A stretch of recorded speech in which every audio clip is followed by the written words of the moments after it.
Diligence and Closing, the process from the LOI to the wire. The reality of diligence is after the excitement of the LOI, the real work begins. And this is where deals are made or broken. And deals die in diligence because of details and delays. And having a good process is your best defense against deal fatigue and buyer's remorse. What are the 4 pillars of diligence? The first is financial diligence, which is the core of the review, and it's focusing on the historical performance, on the financial health, which includes the P&L, balance sheet, cash flow statements, tax records. And the second would be legal diligence, which is examining all the legal documentation, which is the contracts, corporate records, IP, regulatory compliance. And then you also have operations and tech, which is an audit of how you run your business day to day. It's SOPs, code repositories, SLAs. And then you also have HR and people, which is a review of your team, compensation, the culture, and it includes your employment agreements, the plans, and then contractor arrangements as well. And during this process, you want to establish an operating rhythm. And what you can do is a weekly standing call to resolve any blockers, whatever may come up, is just to go over things and answer their questions and to make sure that things are moving along. And then you also have the single Q&A tracker, which is one master spreadsheet. It could be a Google Sheet or whatever you use, and it logs all questions, answers, statuses, and the owners of those questions. And then date stamped uploads, which is all uploads are to be clear with file names or dates. And then you can also maintain a change log, which is a document that will show the recent changes that have been done or what has been added or edited, so any buyer that goes into there knows what's going on. And you also want to assign clear owners. Whatever the diligence request is, assign the individual to that, so everything can be organized and clear. Common red flags and fixes. What are some examples of this? What can you expect?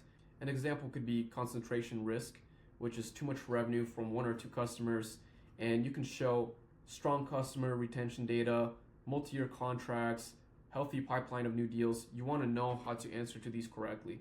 And then there's, for example, ad platform dependency, where your business relies heavily on a single advertising platform like Meta, Google, Pinterest, and you can document new paths, you can showcase multi-platform capabilities, if any, and you can also have a clear alternative solution for the future.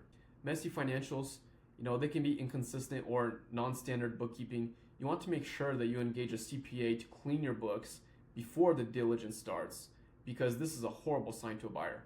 It shows them that you're not taking the sale seriously. And then IP ownership gaps. Maybe work was done by contractors without clear IP assignment clauses. And how you could fix this is execute, IP assignment agreements with all past and present contractors to secure the ownership. And what is kind of the anatomy of a definitive agreements? There's the APA/SPA, which we discussed previously, and it's the master documents. It's an asset purchase agreement or stock purchase agreement that outlines the entire transaction. There's the schedules and exhibits, which is the detailed attachments referenced in, the APA or SPA, which contains lists of assets, contracts, employees, and it could be a range of different things. And then there's also the reps and warranties, which is legally binding statement of fact about the business you are making to the buyer, which breaches of that can lead to claims. And then there's the escrow amount and terms, and this is the percentage of the purchase price that could be held back, or just the escrow process in general. And then there's survival periods, which is the length of time after closing that your reps and warranties survive and be claimed against, which is 12 months, 24 months, or it could be even longer. And how does the flow of funds look at closing? So the first is you open an escrow account, which could be with a third party, or it could be with a website like escrow.com. The second is the buyer deposits the funds and the buyer wires the full purchase price into the account.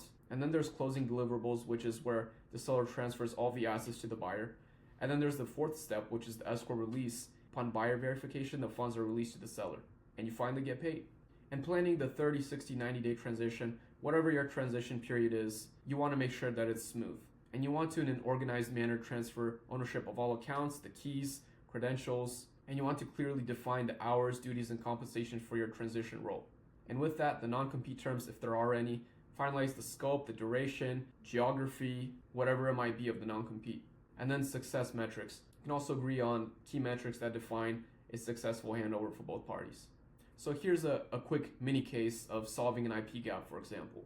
There was a problem identified, which is the business flagged that the key code was written by contractors with no IP assignment agreements in place, which is a huge red flag. And the action taken was the seller's team immediately drafted all the IP assignment agreements and they got them executed by all the contractors. And then they also created a new formal IP policy for the future.